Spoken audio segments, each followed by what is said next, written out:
Hey everybody, good morning. Show of hands, who's a DeFi engineer here? DeFi engineer. Okay. Who uses DeFi? Okay, good. So everybody knows what a price feed oracle is. This this will be a compatible talk. Um, Full disclosure, this talk is in beta, but we're going to bring some interesting data for you about the potential problems and solutions around the Achilles heel of DeFi, which hopefully will become everybody's favorite topic here, price feed oracles. So let's begin. First, a little bit about me, or a little bit about Venus. It was established almost 4 years ago. It's the fourth largest lending DApp by TVL, the only one with real yield, which means that the revenue is reinjected back into the LPs to incentivize more liquidity, and it's the most audited lending protocol in DeFi. A little bit more, as the fourth largest lending protocol, there's some interesting performance metrics here. For the last 3 months, we've gone to 12.5 million, which it's a lot of money, but when you compare this to some of the larger players, it's dwarfed in comparison, right? DeFi is going through an explosive boom lately. And the volume is also impressive, 96,000 average monthly transactions over the last 90 days. So things have been busy in the lending sector. We at Venus have some impressive development velocity. There's been a lot of commits over the recent past, improving the protocol and the UI. And as a function of capital efficiency, we have some multiples higher yearly revenue per dollar of TVL to other lending protocols. So if you haven't used Venus, come check it out. So price feed oracles. If this is not an area that you've delved into before, you should probably care about it because, well, there's been a number of price feed oracle manipulation attacks that have resulted, well, in 2022, $403 million in what Elon Musk would call rapid unscheduled disassemblies, right? The protocols are getting wrecked. This is catastrophic, and it oftentimes boils down to these price feed oracles. So for us, we have to care about this because if you look at all of the exploits in DeFi, a disproportionate number of them actually come from price feed oracles. And a disproportionate percentage of the exploits in all of crypto come from DeFi. So it's really up to all of us to put a magnifying glass to this and understand better how we can improve best practices and improve the overall situation. So a lot of you said you use DeFi or DeFi engineers. You probably know how price feed oracles work, right? But for a quick primer, there's a few layers here that you may or may not be aware of. So first, you have a network of private off-chain reporters that monitor undisclosed price sources. So not everything here is completely transparent and known. They periodically share their current price observations through a reporting network that's governed by, in this case, Chainlink. And whenever a reporting round has participating reporters agreeing that there's some observations that meet triggering criteria, then that's relayed to an aggregator contract, and that goes as a transmit transaction. Then the aggregator checks the report for validity, and the latest price variable in the aggregator contract is updated with an approximated median of the observations that are transmitted. And from there, you get a price point that's returned, which is queried by a data feed that's consumed by protocols. Sounds simple, right? Of course, these come in a few different methods. You have push and you have pull, each with their own advantages and disadvantages. So, for example, with push, you can get some theoretical real-time updates, but it's higher cost. And with pull, you request on an as-needed basis, so it's more gas conservative, which of course is probably still a concern for a lot of people if you're operating on mainnet. There's also a hybrid method, which tries to take the best of both worlds, but you're still using one feed, which we'll get into later. A little bit more about why we should care. Also, if you break down all of the different types of exploits, you can see that the flash loan attacks are still a concern. We actually had one, I think, recently in DeFi. I don't remember the name, but it's remarkable that these still come up. And security, of course, is a big theme here at ETH Belgrade. There's going to be a security panel later. Actually, the problem has gotten worse between 2022 and 2023. So let's see what we can do about it. If you break down Oracle manipulation attacks, you can see that lending actually is the sector that's most vulnerable, even though lending doesn't do the most revenue compared to, well, lending does do the most revenue, so it does consume the most number of exploits. But depending on where you are, some dexes do more business and they don't get exploited as much. But given that lending is such a big revenue producer, it's important for us, of course, to try and maintain the security of the sector, right? So let's get into some of the data here. About 6 months ago, there was an interesting paper that came out. And given that DeFi is so new, or it's been scaling for only a couple years now, right? The proliferation of DeFi and the proliferation of empirical data is only starting to emerge, right? So this is a paper from 6 months ago that actually classified some of the many factors that are going into the deviation of pricing accuracy. So a few slides ago, we got into all of the different components and factors that go into getting a price to the protocol, right? And each one of these layers actually can contribute some uncertainty, some variability, and in this paper they tell you about the moderating effects of each of these. So, for example, faster heartbeats reduce the price deviation, which is why you have a negative sign there by fast heartbeat. And they went through a painstaking process to map all these out using a lot of data, which we'll get into next. So they actually mapped out 150 million data points over 18 months from FIP40 feeds. That's 150 million pricing events. And it turns out 2.5% of those were over one standard deviation out of the range, which is significant, for an average of 57 bips. 57 bips may or may not sound like a lot, but when you're dealing with 9 figures, that adds up pretty quickly. And 2.5% of 150 million, anybody want to do that math real quick? It's 3.75 million times that a pricing event was pretty wrong. 3.75 million times over 18 months. It's not pretty. So how does this kind of get into some concrete example? This is data from the Chainlink website that tells us about some skewing we have that resulted in the inappropriate liquidation of at least 5 positions. This happened just 6 months ago. And so these 5 positions that were liquidated inappropriately, these errant liquidations on Silo Finance, these are just ones that somebody happened to look at and catch. But if you look across 3.75 million pricing events, there's likely more errant liquidations.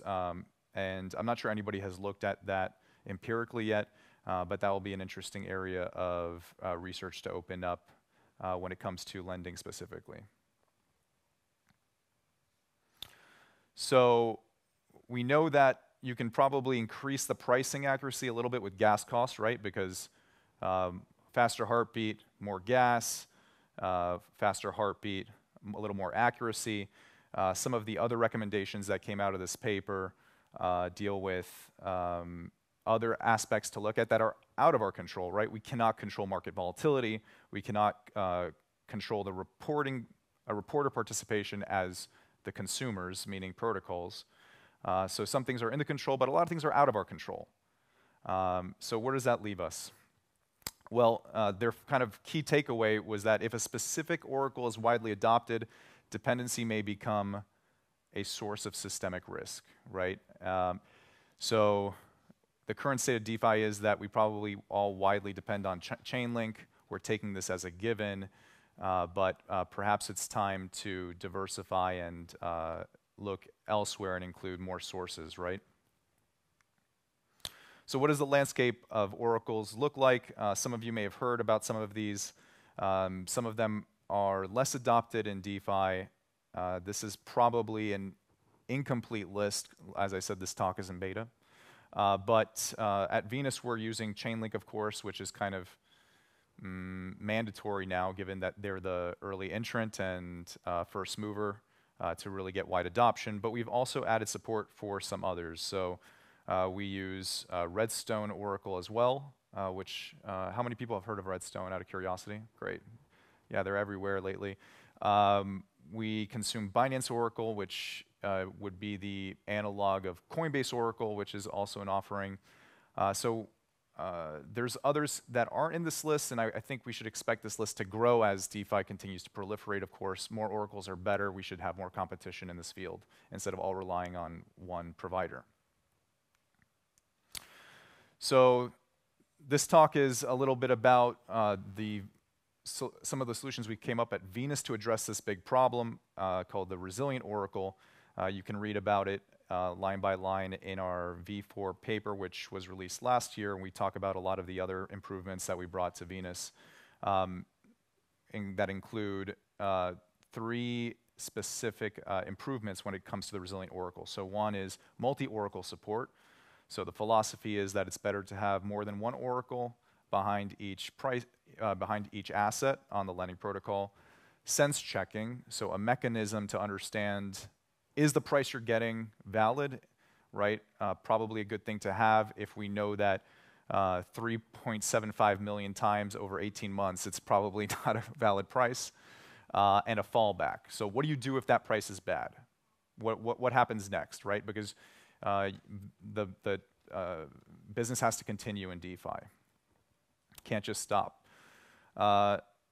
So we created this mechanism here, which underlies the sense checking, and it's basically a threshold. So we set an upper and a lower bound for a ratio, and the upper bound ratio represents the deviation between the reported price and some anchor price, that price that is being validated against, and a reported price, which can be invalidated.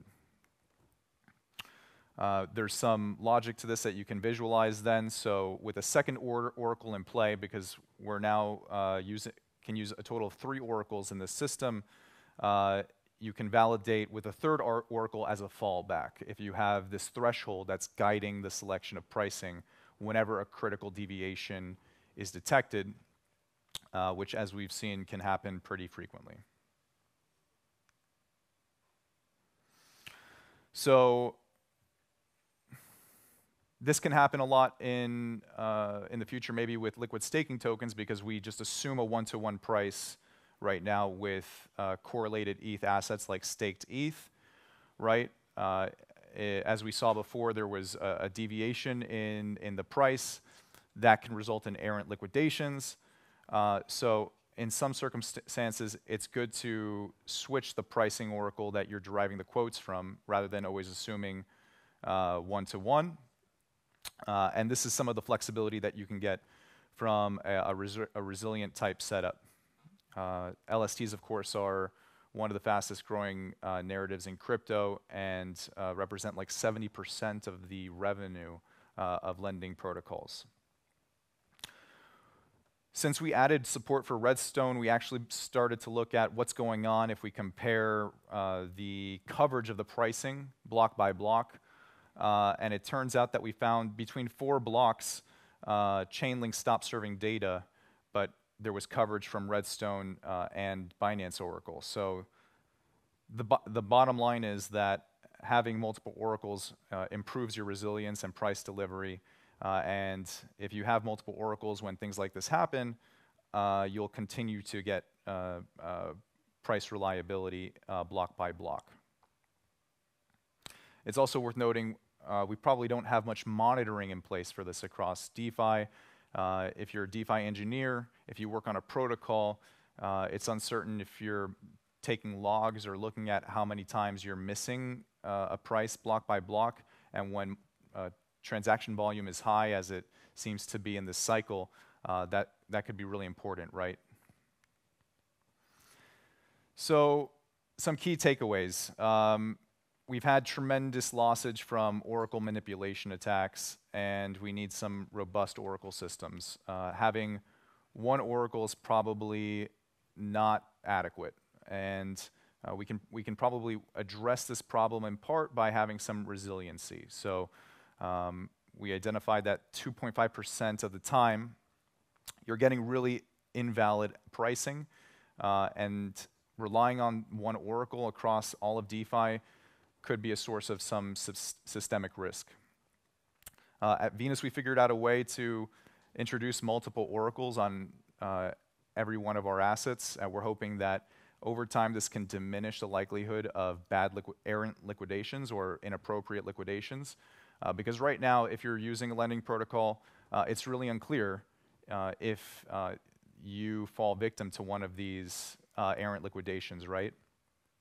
It could go unnoticed. It's not an exploit, even though we've seen that exploits are a tremendous problem and price feed manipulation is a big problem.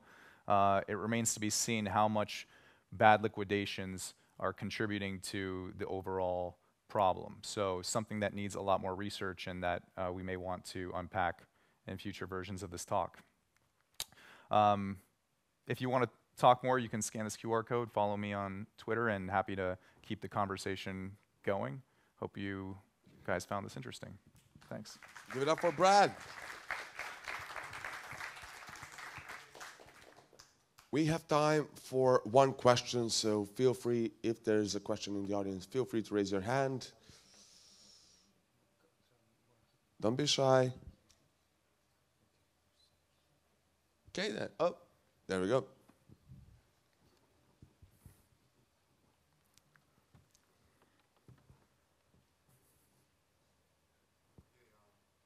Does this work? Oh, yeah. So thanks for the great talk. I just have one quick question. So do you use alternate oracles for just in case one of the main ones fails, or do you like average them out and use them like all together, even if all three of them work? Or again, do you just use the second one or the third one as a backup if the first one fails? That's the current iteration of this design. So this design is in 1.0, as it were. But the idea is that we can improve the overall reliability and pricing accuracy that users consume by using more oracles. There's other papers that I didn't include that are very new that speak about injecting volume-weighted averaging on-chain to do that. So I would say that's the direction we want to go. We want to make it more sophisticated, and we want to we want to start making the rate of errant or inappropriate liquidations a KPI at Venus. We want to start showing everybody what is the rate of inappropriate liquidations across all lending protocols, and we want to make it as low as possible on Venus using future designs of the Resilient Oracle. That's a good question. Cool, thanks a lot. Thanks, everybody. Once again, give it for Brad.